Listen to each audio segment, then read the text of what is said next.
Hello, everybody. Welcome back to Only Stupid Answers. I am here. My name is DJ Wooldridge, and I'm here with Roxy Stryer to discuss The Falcon and Winter Soldier, Episode 1, The New World Order. Sam Wilson and Bucky Barnes realize that their futures are anything but normal. This episode was directed by Kerry Skoglund, who I believe is directing all the following episodes, and it was written by Malcolm Spellman, who is the showrunner of the show. So literally, we've got 1 week off after WandaVision to catch our collective breaths, and now we are into a very different, but it's pretty different, but it's a Marvel show, and WandaVision ended on a big superhero-y stuff. We're starting this on the big superhero-y stuff. You ready to dive into Falcon and Winter Soldier? I am. Okay. I am. Okay. DJ, I watched it. You watched it. I watched it. I'm excited to discuss it with you. I'm excited that you're excited. Okay, yeah. So there's some interesting. So I think just overall thoughts. We're going to go into the main episode. I think we start off with a big action sequence that I think is supposed to directly make you think of the beginning of Captain America: The Winter Soldier, because Sam Wilson is facing the opening villain of that movie, which is Batroc the Leaper, everybody's favorite Captain America villain. While this action sequence I actually thought for me was the weakest part of the episode, and I don't know whether that's because now my brain I'm associated with Winter Soldier, and even those. You think the opening action sequence? Yeah, I think the opening action sequence is good, and I don't know whether it's because I'm comparing it to the Winter Soldier. I don't know if it's because even though these shows, as we discussed with the finale of WandaVision, these shows, while they have an exceptional budget, it's not necessarily the same level of the movies. It just kind of felt like your run of the mill, CG's heavy action sequence. Stuff we get later in the episode is stuff that I don't really feel like we've gotten in the MCU that I find very interesting, and I'm excited to dive into more. But you were a fan of this opening sequence. It's so funny, DJ, because sometimes we go weeks where you and I are like in sync, in synchronado, and then things like this happen where it was by far and away my favorite part of the episode. By far, I would say it's the only part of the episode I really liked. Yeah. The only memorable part of the episode for me.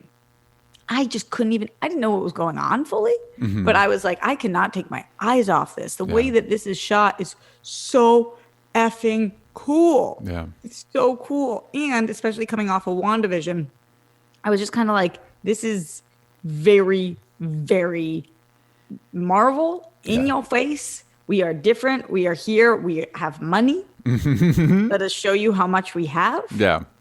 And every flying creature looked dope. Yeah. Every single thing that was happening. Yes, this was. When we watched this, I dove right in and was like, I'm here for this show. After that sequence, we get a sequence where Sam is giving up Captain America's shield at the end of Endgame. Captain America gave it to him, and he talks about how he's donated to the Smithsonian. He talks about how it belonged to Steve Rogers. He doesn't really feel like it belongs to him. There's a slimy government dude there that's like, oh man, you did the right thing. You did a good thing. And what did we know that Don Cheadle as Rhodey was going to be in this show? I think I knew, but I don't know. That could have been speculation. I was surprised, and I was pleasantly surprised because it's in this moment. He's there. He's at the ceremony, and he and Sam get a conversation, and it was a reminder of like how much I've wanted to see these characters interact since Age of Ultron, because they're weirdly enough they're both in Age of Ultron, but in like different scenes. Like they don't connect, and they both work with Captain America and Iron Man respectively. They're both in the Air Force. They have a lot in common, and it was cool to finally see these characters interact on just at all, really. Yeah, I think that it's so interesting as we're bringing it down. I guess chronologically, at this point, I was still in. And watching them interact, yes. I think that also just opening on the removal of the shield, the giving up of the shield, the whole situation was like, okay, I think I get what we're going for here. I immediately didn't agree with the decision, and that's always good when you place the audience in a position as early on as they did to have a feeling, have Yeah. a, when you're watching something and you're like, oh, I wish they didn't do that, not the show, but I wish that character. That's a good thing for a show to do in a pilot. Yeah. So I thought that this was a smart thing to put here, even though I was annoyed with the decision that was made. Well, yeah, don't worry. You didn't have to wait for another week to be shown that your instincts were right about that. So we also catch up with Bucky here, and he's not doing so hot, which is unsurprising considering he points out that it's like literally I know nothing but war, and then I got a quick break, and then half the world vanished. He's seeing what is possibly the worst therapist ever. And he's also trying to do this weird penance therapy that I don't think specifically is meant to involve him befriending one of the people he's harmed, but he has. And he also goes on a cute but awkward date with a lovely lady that works at it's a sushi bar, I believe. Okay, so I have thoughts on each part of what you just said. Break it down. One of my biggest pet peeves is when we show bad therapy because it's so hard to get anybody to go to therapy sometimes, or anybody to come to the decision themselves that they need therapy or they want to go to therapy. It will be helpful. Yeah. And watching this like aggressive, egregious, is this what a therapist is supposed to do? No, but a soldier. It's like, but I'm with a therapist though. Can you be kind and considerate and helpful and not so in your face aggressive and it's just so not what therapy was supposed to be. So I was watching that and was just like, ugh, huge pet peeve of mine when we show bad therapy on TV and over and over again. It just happens all the time. Yeah. Therapists don't even speak that much. So there's that. Then when we got to the date with the woman at the bar, it felt like it wasn't real at all because things like this don't happen. This is such an antiquated system. Like, somebody else being like, oh, he wants to take you out. And then her being like, well, I get off around 10 if you want to come here. It's just as a woman who is about to be 30, who has been on many a dates, never once, even when I'm being picked up when I'm at work, do I say, I get off at this time. Can you swing by the bar while I'm cleaning up? Like, this is something that we see in TV shows and movies only. This is not something that happens in real life. In real life, you pick a time and a date, and then you guys both go there. The whole thing, it just didn't feel like a real conversation. It didn't even feel like a real connection. And this is when I started to be like, no. So we go back and then we touch back in with Sam, and this is where we start getting stuff that really interested me. Sam visits his sister, who is played by Adepero Oduye, and we see that there's some tension there. There's a family boat and a house that she needs to sell, and we start getting into, I think at this point between Far From Home and WandaVision and Winter Soldier, we can all agree that in this heightened world of the MCU, we're not going to deal with the blip in a realistic way. Because if you've watched The Leftovers or you've existed on this world, if half the people vanished and then showed up again 5 years later, you're done. You're Mad Max Wasteland at this point. Like, it's whatever. Things are mostly fine. Why? Doesn't matter at this point. But I do like that we're getting into the dynamics of, in this world, what that meant. And for Sam's sister, that meant he was gone for 5 years. She had to make some tough choices, and she's going to have to sell this boat. And him in a position of trying to save everybody and save everything and be on top of everything. They go and get a bank loan. And I don't think they try. And I don't think, not only have we never seen an Avenger try and get a bank loan, they failed to get the Human Torch. Failed to get a bank loan. Falcon is unable to get a selfie. He did take a selfie, and I thought this scene was incredibly interesting because of the way the banker interacts with Sam's celebrity, not recognizing that he is Sam Wilson, the Falcon, but it's like, oh, you're an Avenger, you know what I mean, and being invested in that, but not enough to actually help them in a tangible way. And I thought that tokenization of his character was really interesting. And I'm a sucker for whenever you have this heightened world, how getting into how people live their day-to-day lives, which even though WandaVision ostensibly in some ways was about that, it was in this heightened, sitcom genre experiment. I don't think with the movies we've ever had a chance to really get like, how does Captain America make his money? You know what I mean? Like, did it affect you? What do you think about that? Because we're watching essentially is them telling us that these heroes are not making the kind of money you think they are, or in the way that you think they are, and we're not talking about millions of dollars here. Yeah. This is a boat. It's a rundown boat. Yeah. We don't know exactly how much she owes on the boat, but you think that there is a world in which Falcon doesn't have an ability to make money? Yeah, I do. You think about all the veterans that bought into this whole system that said, hey, you're a hero, you're going to go out there and do heroic things. You go do your bit to extend American imperialism and capitalism. You come home and bye-bye. 1,000% if you're relating it to vets, but there are thousands and thousands of vets. Yeah. I mean, tens of thousands of vets. Yeah. If not hundreds of thousands of vets in this. Of course, vets in this country is hundreds of thousands, but recently active vets.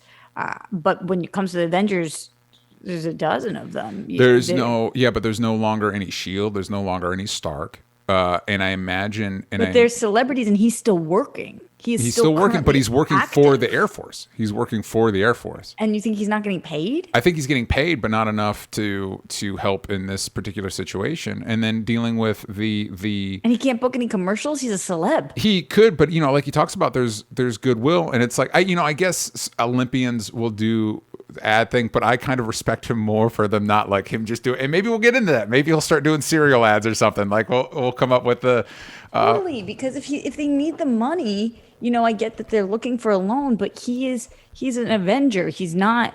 Your correlation to war vets is disturbing and upsetting and valid, but I don't think that that's what the Avengers' place in this is, because there are war vets and then there are the Avengers, who are their biggest celebrities. I'm almost thinking of them. I'm liking them more to the Royals. Yeah, but again, there's not the firm anymore. If they had somebody that was bankrolling them, it was Shield, and Shield has been gone for a minute now. And whatever ecosystem was paying for them also probably got wiped out, because in the Avengers movie, the only follow up we get, it's literally that battle, like literally right after that battle, and then the funeral. So we don't know what kind of ecosystem they're reentering. And I liked it because, it's funny. A few weeks ago, there was like post a clip of the Avenger or the scene you most relate to. And it was a moment where it's like, honestly, I don't relate a lot with any of the MCU Avengers. If I think of the Marvel characters I relate to most, it's probably Spider-Man. But what aspects do I relate to? I relate to that he's bad with girls, he's broke, and he's struggling. That's not the MCU Spider-Man. The MCU Spider-Man has Stark money. The MCU Spider-Man has Zendaya in love with him for whatever. We never get into it. I don't know why. She just is. So that Peter Parker I don't relate to. So the fact that like Falcon and Bucky in this episode are primed into position. Bucky because he's the one cranky Avenger, and I relate to that. And then Falcon because despite the stuff he is doing to benefit stuff, he can't get a bank loan. So we also get to, obviously the bank loan is not the main antagonist of the show, so we get a little bit of the Flag Smashers, and this was another interesting thing to me, where Sam's Air Force buddy, I actually couldn't find him on IMDb. I don't know the character's name or the actor. God bless him for making it through the first episode, because I thought this was definitely going to be like, oh, we're throwing this guy to the wolves, which we do, but he survives. And he mentions like, oh yeah, these Flag Smashers, they think the world was better without governments and borders and all that. And he's like, I can tell you it wasn't. And Sam's response I find very interesting. He says, what's better for some people isn't for others. And if this show, because there's been a lot of conversation, especially recently, about how possibly unintentionally the Avengers in the MCU are basically ad campaigns for the military, because the military does use them for ad campaigns. If this show does talk about even tangentially talks about American imperialism, I will be very impressed. And with this conversation, it touches on this idea that, like, yeah, maybe people who look at our government systems and say, hey, this isn't working for majority people. Maybe those guys aren't de facto villains. And again, I've been in this position before where genre shows I love start talking about this stuff, and then they're like, well, actually, no, we do need governments and presidents and stuff like that. So it'll be interesting to see where the show lands, but the fact that it's raising the question I find very interesting. Yeah, this is part of when I talk about still being excited for this series. There were enough seeds planted that I was like, okay, I could see where they might go with this. And if they do go in certain directions, that will get me excited. So I appreciated some of these planted seeds. So let's get into the finale of the episode where, Falcon is starting to get looped into the Flag Smasher thing. And then his sister comes in and says, you got to look at the TV. And I don't know about you, Roxy. Well, I mean, we probably knew because we knew U.S. agent showing up. But when he gives away the shield and that guy's like, you did the right thing. This is it. Yeah, it's totally, whatever. And then he looks at the TV, that same slimy government guy's out there, and he's like, well, you know what? This world does need a Captain America. And we found them, and here's this white guy that we gave the shield. This was the other moment that I thought was probably the most grounded and human moment the MCU has produced, because that's 100%. Like, we've touched on, in the MCU, we've touched on government people, Hail Hydra, right? Like the in Winter Soldier itself, like government people. But that, again, that's not, that doesn't get into the day-to-day way that many of our politicians just betray the people they're meant to represent.